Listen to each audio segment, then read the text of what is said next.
Sobrang nakakagulat na balita. Grabe, President BBM, yanig ang China. Ginulat na ang buong mundo na pataas na ng kamay si Ambassador Huang.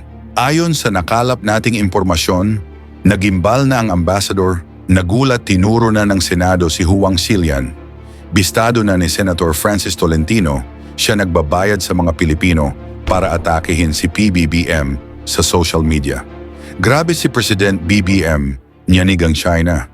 Ginulat na ang buong mundo na pataas na ng kamay si Ambassador Huang. Tara panoorin natin. Meron pong nakalap na impormasyon din ang aming tanggapan na gusto kong ilabas sa pagdinig na ito na makakatulong sa mga ahensyang naririto sa kanilang ginagawa, lalong-lalo na sa lumalawak na cyber activity na ginagawa laban sa atin. Ito ay isang gawain ng isang foreign power na nagpapatuloy maging sa oras na ito. Bago ko po ibahagi ang aking sinasabi, gusto kong balikan yung pangapahayag ng Ambassador ng China. Call back to mind what Ambassador Huang had to say about the friendship that he feels and that the Chinese government feels toward the Philippines. Ambassador Huang has spoken not just of the close friendship, quote-unquote, that China feels for the Philippines, but of the strong bond. Kaya sinabi ko kanina, hindi naman lahat ng Chinese citizens kalaban natin. Of the practical cooperation and close friendship that exists between the two countries. Ambassador Huang told Philippine high school children back in 2023, and I quote, "The friendship between the Philippines and China will last forever," unquote. He offered profound hope that, quote, "young people will carry the banner of China-Philippines friendship and let the China-Philippine friendship be passed from generation to generation." Kaya nga tayo, nagse-celebrate pa rin tayo ng Chinese New Year dahil sa pagkakaibigang yan. Keeping those warm professions of friendship in mind, let me now share you a body of information with you. It is a result of a thorough investigation into malicious activity. At ito pong gusto kong ibahagi ngayon, ay impormasyon bunga ng masusing pagsisiyasat sa mga kaduda-dudang gawain na sa aking palagay ay hindi pa naisisiwalat sa anuman o alinmang pagtatalakayan. It would buttress, it would reinforce what the other agencies have been saying a while ago. Meron akong gustong ipakitang kontrata. Gusto ko ipakita isang kontrata. Can we flash that on the screen? Can we enhance that? Ito po ay isang kontrata na pinasukan ng isang korporasyon, Infinitus Marketing Solutions Inc. Take note, Securities and Exchange Commission. Ito po yung pangalan noong kumpanya sa taas, kung makikita nyo. Nakalagay po sa agreement na binilugan,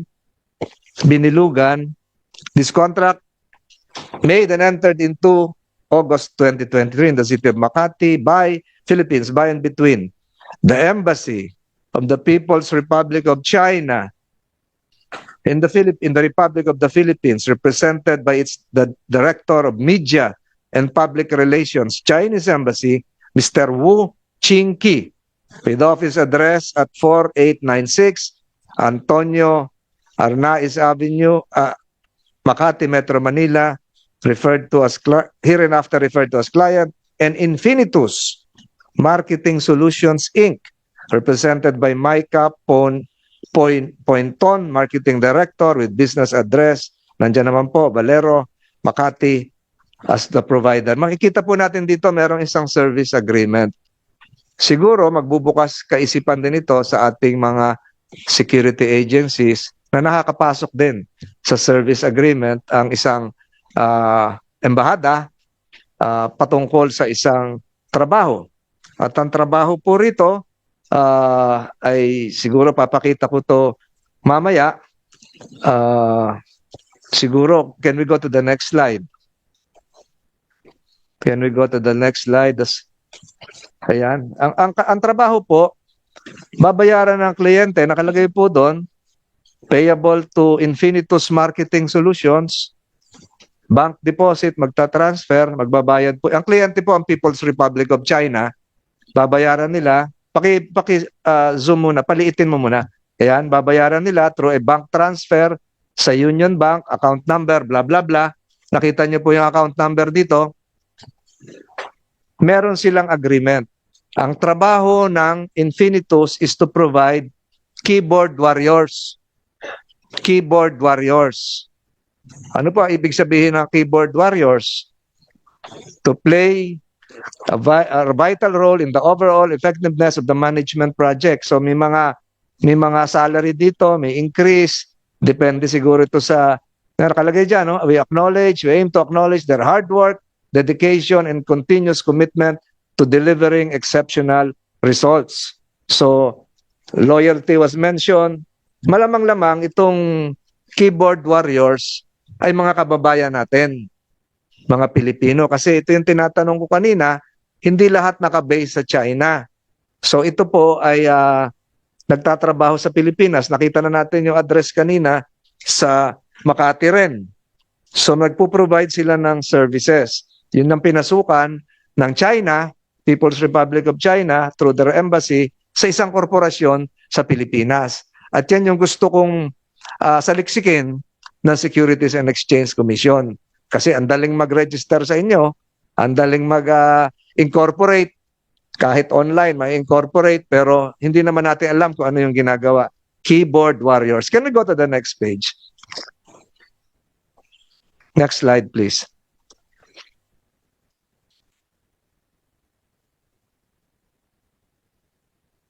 Can we go to the next slide? Hindi pa yan. Isa pa. Yan. Gusto ko rin palang ipakita rin para patunayan na kasi ang dami kong dokumento rito. Ang haba na nito kung ating uusisain ito, baka abutin tayo ng 1 linggo rito. Gusto kong ipakita ngayon, napakita ko yung kontrata kanina, yung cheque. Gusto kong ipakita yung cheque na ito po. Can we have a bigger check? Gusto kong ipakita ito. Can we place it in the middle?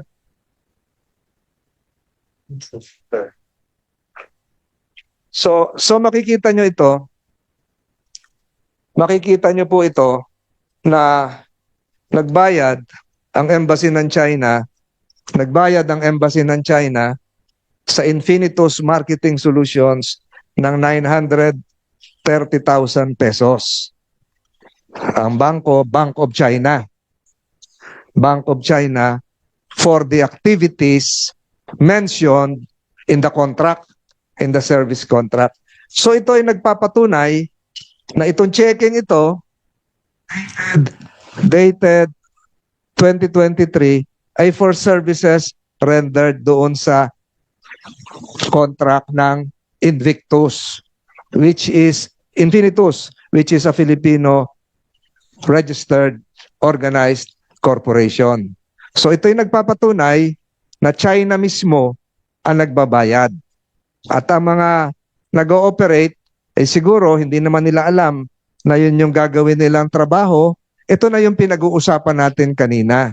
Meron bang mga tao na base rito sa Pilipinas na nag-amplify noong mga trabahong binabanggit kanina ng NICA, ng NSC, at maging ng iba't ibang ahensya.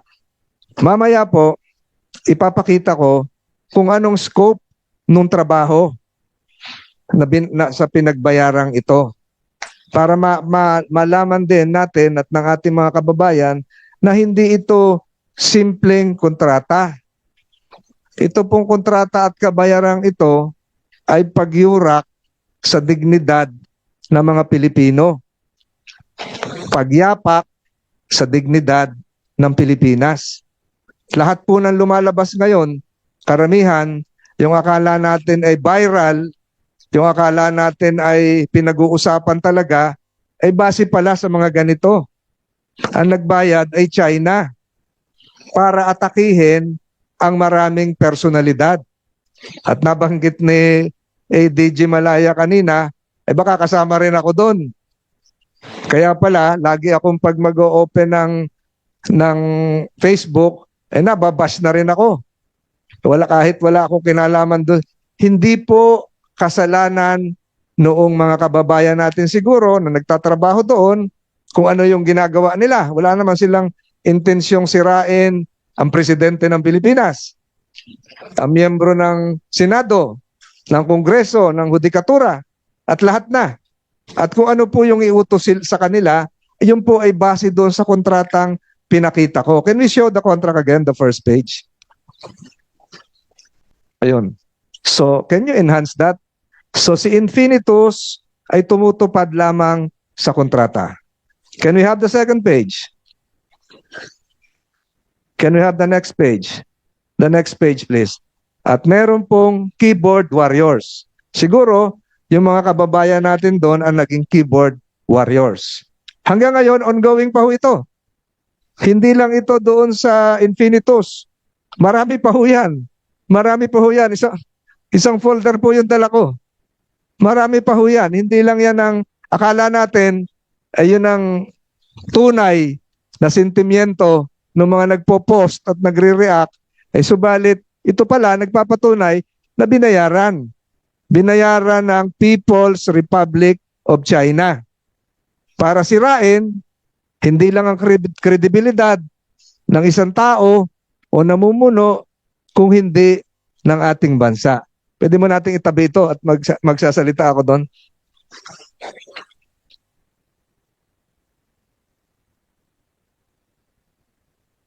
So nakita nyo po yon. Nakita nyo po kung paano tayo araw-araw na niyayapakan ng isang foreign country, kung paano po tayo niyuyurak. So nakita natin yung services na ginagawa nung Infinitus. Hindi po ito normal public relations. Hindi po ito normal PR campaign. Ang ginagawa po is to openly provide information and convey the policies of the Chinese government. The money that the Chinese embassy paid was for something hidden and sinister. It was to finance a troll farm. Troll farm po yun. A covert disinformation and influence operation against the Philippine government and the Filipino people. Tingnan po natin yung cover ng kanilang report. Nagsasubmit po sila ng report monthly sa Chinese Embassy. Tingnan po natin yung cover ng report. Hindi po yan. Yan. Makikita nyo po dito, sa November 2024 po ito, bandera po yan ng People's Republic of China. Yun nasa kanan. So meron silang social monthly report, issue management on social media sa Facebook. Nasa baba po yung Infinitus, yung pangalan ng troll farm na binabayaran ng China. Pinagmamalaki po nila doon sa report ng Infinitus na meron silang nung maaga pa lang, hundreds of fake social media accounts they have created using fake personas. Nagpapanggap ng mga ordinaryong Pilipino, teachers, estudyante, negosyante, members of the armed forces. Each fake persona pretending to be one of us. So, ibig sabihin po, yung lumalabas sa Facebook ay hindi totoong tao. Hindi po totoong tao, ito po ay troll. Nagpapanggap na mga maestra, nagpapanggap na OFW. Kaya lang, ang ating mga kababayan ay naliling lang. Pag sumali sa conversation, oy, meron teacher sa ganitong lugar na nagalit kay ganito. Sasagot, hahaba na. Na-involve sila sa discussion. Hindi nila alam, finance ito ng People's Republic of China through the Chinese Embassy in the Philippines. At ganun din yung tanong ko kanina kung paano ito nakaka-influensya sa eleksyon. Marami dito basher pa. Papakita ko po sa inyo yung sinasabi nila, they boast, pinagmamalaki nila sa kanilang foreign masters sa China about 50,000 people entangled in their web of deceit. So meron ng mga sumali doon sa mga usapan, 50,000. Totoong Pilipino na yon. Hindi alam na yung kanilang sinalihan ay istoryang gawa-gawa ng China through infinitus. Pinatunayan ko sa inyo, nagpakita pa nga ako ng tseke na kabayaran ng Chinese Embassy sa infinitus. Those ordinary social media users do not know that they friended or followed fake personas directed by China. Finrend nila, pero finrend nila, hindi nila alam na hindi tao ito. Makikitang malinaw na ang pamahalaan ng China sa pamamagitan ng Chinese Embassy ay nagbabayad ng mga Pilipino upang magtrabaho sa troll farms, upang tuligsain at sirain ang administrasyon, ang Kongreso at ang ating pamahalaan. Papakita ko po yan sa inyo. Can we have the blue slide? Hindi po yan, yung blue slide, yung social media. Yan, yung sa ilalim. Yung sa ilalim, yung blue slide. Hindi yan. Yan. So makikita nyo dito yung social media army accounts. They call them army. Yung total accounts niya sa Facebook and Twitter, 330. Facebook accounts, 300. Total Twitter accounts, 30. Tapos, yung total friends nila, na tunay na tao, 53,322. Merong 11 na taong nag-ooperate, including the team leader. So, nandito po yan. Makikita niya yan. So, ganito po, isa lang po ito. Isa lang po ito sa operations nila. Marami pa hong iba sa iba't ibang rehiyon sa buong Pilipinas. Kaya yung iba, ang salita ay yung lingwahe na doon sa lugar. Akala ng mga kababayan natin doon, tunay na tao at tunay na sentimiento ang kanilang naririnig. Hindi nila alam, ang nagbabayad pala noon ay China. Yan po ang nakakalungkot. Can we have the second page? Yung important highlights of the month. Highlights of the month.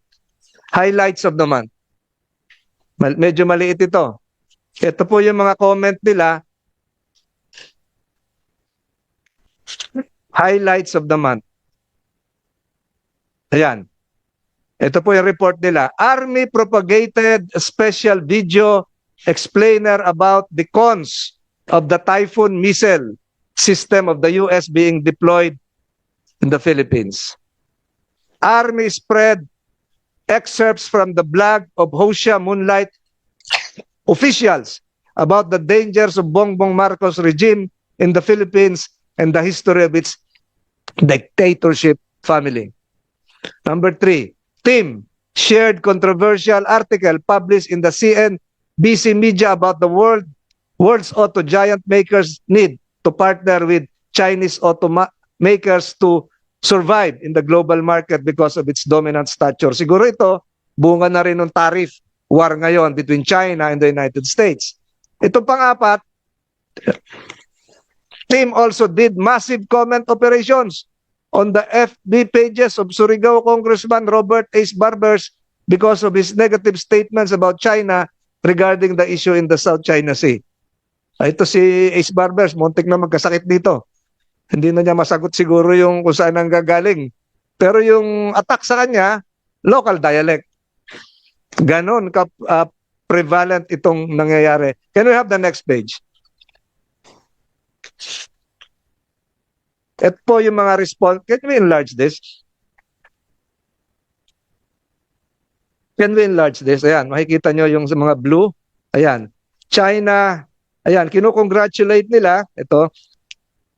Congrats China for taking good care of the environment. Nice to know about displays of good news, Ambassador. In reaction to a post made by the Ambassador, China made the pledge to the world to make the planet Earth a better place to live in. China has all the resources. Can we have the third blue slide? Join this exciting blog contest and win great prizes. May contest pa. O participate in this exciting contest from the Chinese Embassy Philippines FB page. So nakaka-entice pa sila. So ganito yung trabahong nangyayari ngayon na malamang-lamang hindi alam ng ating mga kababayan. Can we have the third slide? Yung may picture. Ito po. Sinabi po ng Chinese Embassy, ayan po. Tama yung slide na yon. Yan. Chinese Ambassador to the Philippines, Huang Xilian. Post a blog about your China amazing story. What's your view about China's factor in your life? Create a blog in the Facebook, duration, etc., etc. Chinese president called on all parties. So makikita nyo how they shape, mold, mindsets through social media. Can we have that slide with pictures? Yung may picture. Lahat, ayan. Kita mo to. Si Ace Barbers, walang kalaban-laban dito. Ayan, oh. Nag-post siya. Ayan. Oh, pagkatapos niyan, ano na siya? Can we have the third slide? Ito po ay galing doon sa Infinitus. Post po ito ng Infinitus. Lahat po sila. Si Congressman Mayor Bullet Halusos, lahat po sila. Yun lang, oh, ayan. So makikita nyo dito, maging yung pag-aresto doon sa mga Pogo, ay nag-react sila. Nag-react sila para masuportahan yung kwento ng China. Na walang kaalam-alam yung ating mga kababayan, akala nila normal na tao, ay troll pala yun. Can we have the next slide? Ito po, November 26, 2024, bago-bago lang. Kung makikita nyo to, ang pinost po noon November 2026, 2024, si Bongbong Marcos pinagpapatuloy ang ginagawa ng pandalumbong ng kanyang ama. As the saying goes, the fruit does not fall far from the tree, like father, like son. So ang inaatake naman dito ang presidente ng Pilipinas. Hindi ko alam kung ano nangyari itong November 26, 2024, pero ang alam ko, pinirmahan yung Maritime Zones Law November 8, 2024. Hindi katagalan. So, ang tinitira dito ngayon ay ang presidente. Can we have the next slide? All of the instructions are coming from the Chinese Embassy in Manila. Tone and voice. Ito po, November 12. Ito, 4 days after the signing of the Maritime Zones Law. Tingnan niyo po ang sagot ng mga troll. China has all the right to oppose this because it runs counter to their territorial stand. These new maritime laws and protocols will just worsen our conflict with China. Ang sumasagot po nito, nagpo-post po nito, Pilipino. Akala ng mga nagre-react din, ay tunay na sentimiento nila. Ito po yung troll farm. The Philippine government should not have passed this law because they very well know that it will only intensify our conflict with China and other Asian neighbors. Number 4, China will not be the only country to be affected by the new maritime laws. Our other Asian neighbors who also have territorial disputes, claims in the South China Sea will be affected. So, gumagawa po sila ng narrative. May sumagot pa isa, unbelievable. That was my reaction when I first read about these new maritime claims by our country. Why would our government do acts that would further escalate our tensions with China? So, lumalabas po dito na peke po ito. Hindi po ito tamang sentimiento ng ating mga kababayan dahil pinakita ko yung cheque, binabayaran naman sila. Among the objectives of this sinister operation is to convince, ito po ay lumabas din sa kanila, to convince Filipinos that without China, they would be, and I quote, dirt poor people in a backwater country. Kung wala daw ang China, tayo ay mahirap na mamamayan nasa isang backward country na puro putik. Siguro yung ang tinutukoy dito, yung lagayan ng kalabaw. Wala na pong pinakamataas na insulto siguro ang pwedeng nating maramdaman. Sinasabi nila kung wala ang China, ay wala ang Pilipinas ngayon. Can we have the campaign objectives? Yung next slide, campaign objectives.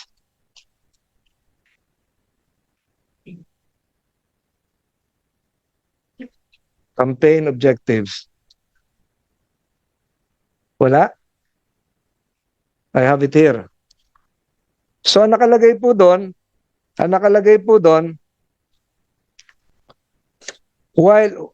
hindi yan. While insulting the Filipinos, the Troll Farms Army is also paid to, and I quote, always support the Chinese ambassador and the embassy pages. Apparently, they're also insecure that they pay for fake followers and praise themselves on social media. So pinaikot-ikot na po tayo rito. We have a Chinese government paying via its embassy in Manila, Philippine nationals working for a troll farm to attack our country, to attack the administration, using fake names, and with clear guidance to keep secret what they are actually working for. Not unlike the POGO, they recruit and pay or coerce our own citizens, in this case, to attack our country's policies. Yung ginagawa ng Navy, yung ginagawa ng Coast Guard, yung ginagawa ng Sandatahan Lakas, behind a fake social media account trying to manipulate the Philippine public. These fake social media accounts have criticized the president, criticized cabinet officials. Ito nga, hindi alam nitong mga representative na mga gabinete dito. Criticize outspoken legislators, criticize the Philippine governments. For what did they criticize them?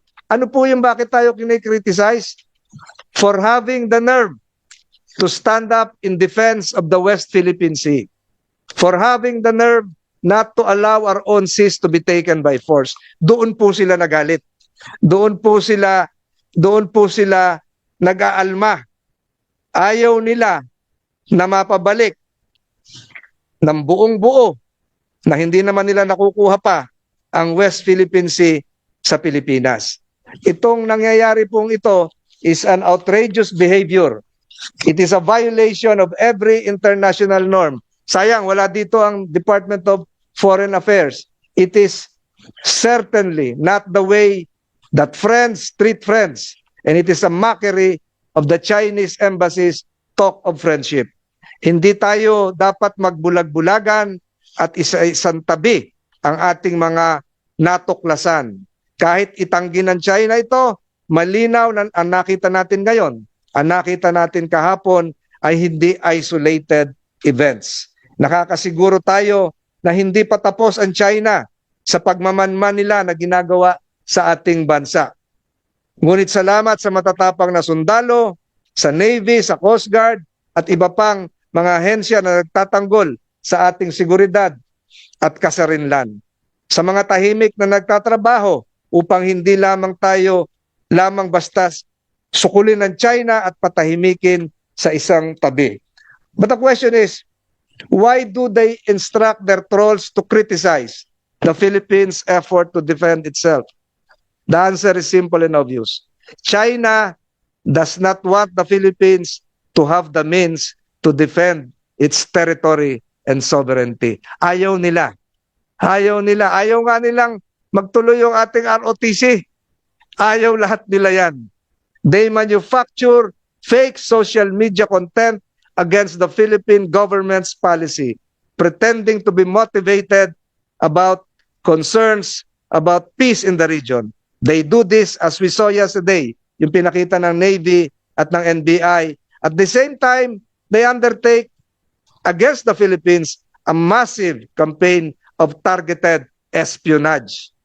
It adds up to a multi-pronged effort to gain information, kagaya ng sinabi kanina ng presentation ng NICA, and manipulate and ultimately destroy the Philippines' ability to oppose China. Ano po ang nangyayari ngayon? This activity is still ongoing. And this activity, I cannot emphasize enough, is happening everywhere. It is happening here in Metro Manila. It is happening in the two departments represented here, the OST, the ICT. It is happening in the provinces. Nakita ko sa isang slide. It is happening in the water. It is happening on land. It is happening in Subic Bay. It is happening in the coast of Palawan. Gusto nga nilang kunin ang Palawan. It is happening in the West Philippine Sea and even in the streets of Manila, kagaya nung kahapon sa mga malls. Worse, we see China is now recruiting citizens from our neighbor states. Meron kahapon pinakita ang NBI na may mga nahuling Cambodian. Kahapon, trying to hide behind the faces of our fellow Southeast Asians, trying to undermine our Southeast Asian community from within.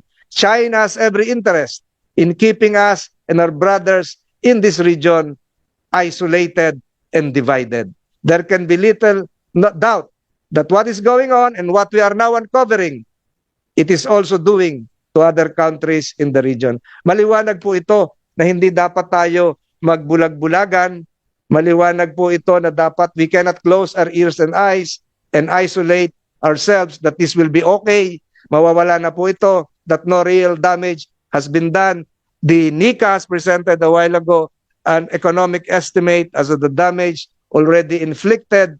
That hindi rin po totoo that there is nothing to fear from a handful of men with drones and a handful of men with spy gear out there. We understand that why the spies are doing what they are doing, and that is to maximize their ability to harm us. Their wave of spying is an attack on every Filipino. Talagang hindi po tayo tinatantanan. Ang sabi nga sa Bisaya, nasabtan namo ngano mga kining mga espiya nagbuhat sa ilang gibuhat o kini aro napapapadako ang ilang abilidad sa paghimo kanato makadaot kini ang pagsulay sa pagpiniid o sa pag-atake sa matag Pilipino. It is an attack on the institutions of our state. We see spies linked to China everywhere, affecting even the most important centers of power, caught red-handed by the NBI. It is an attack on our freedom. It is an attack on what we deserve. It is an attack on the ability of every Filipino citizen to enjoy free press, learn the truth, speak and be heard, and stand up for ourselves and stand united. Kaya po siguro tayo ngayon, at this stage in history, ay tayo ay nag-aaway-away. It is an attack on our brave men and women in uniform. But make no mistake, the information that the spies have been collected, puts our sons and daughters, our brothers and sisters directly in harm's way. How can our sailors, how can our Navy, our Coast Guard protect themselves or protect us when the Chinese exactly know where they are? Hindi pa nagro-rory tayo. Alam na kung kailan aalis. Alam na kung nasaan sila, where they are going and what exact time they would arrive. Most importantly, it is an attack on our future. It is nothing less than a concerted effort to ensure that China has the intelligence it needs to pen us, to force us to submit, to accept what they see fit to offer us. It is to conquer us without fighting. The Chinese have attempted to say through their representative that this is not happening. You have seen today the evidence and yesterday that it is happening. The Chinese have attempted to say that these incidents are happening but they are isolated. You have seen the evidence that they are connected. Pareho po yung sa drone. Pareho po yung sa Subic, yung sa Grande Island, yung nangyari po, yung nakuhan drone sa Initaw, sa Misamis Oriental. And they are happening at Beijing's explicit behest. They have attempted to say that these are no big deal. And if the Philippines knew what was good for it, they should stop making a fuss. Dapat daw hindi, alam niyo po, may mga email ako natatanggap, dapat hindi na raw ituloy itong hearing na to. We will not sit idly and behave because Beijing tells us to do so. We know that they are trying to corrupt and bribe to enable their subversion and hide their tracks. We are certain that the Chinese are not finished spying on us. Thanks again, ulitin ko, to the brave men and women of our security forces who have discovered all of this. Pati yung ating mga mangingisda, maraming salamat. Gathering sensitive information and watching the movements of our territory. We are experiencing this outrageous and disrespectful treatment at the hands of our Chinese neighbors. Bakit po? Bakit po nila ginagawa ito? Our neighbors who routinely stress that we are friends, who desire respectful relations. Bakit po nila ginagawa to? Ginagawa po nila ito because as Filipinos, we have the temerity to stand to the Chinese. What you are doing is wrong. What you are doing is wrong, and we will not accept it. Sa lahat po siguro ng nakarinig ng mga testimonya ngayon at kahapon, sana po hindi tayo matakot. Sana po hindi tayo matakot sa isang malaking bansa. Lahat po ng pinaglalaban dito, lahat po na nakita natin ay atin. We will do what Filipinos have done when faced with the arrogance of the aggressor's power. We will resist. We will resist. Kahit po nagkakaloko-loko na ang laman ng ating social media. Naniniwala po ako na makikita rin ng ating mga kababayan kung ano yung totoo. I know that you are with me in this committee when I say we are prepared to say enough is enough. We can do so by taking immediate steps, like for example, the law that we have filed, Senate Bill 2591, which would punish foreign interference in our country by means of hostile intelligence activity. Pataasan po natin ang kanilang penalty, sisiguraduhin natin non-bailable. And we can do it by standing up to a foreign influence task force, by standing up a foreign influence task force to root out and stop efforts like this. Siguro magsama-sama na yung ibang ahensya. I admire, I support the current efforts of the executive branch to have a cohesive front to this, to confront this activity. We can do that by updating our espionage law, which is now more than 80 years old. Creating a strong and effective law on spying will ensure that those found to have conducted these harmful activities against our country will be held accountable.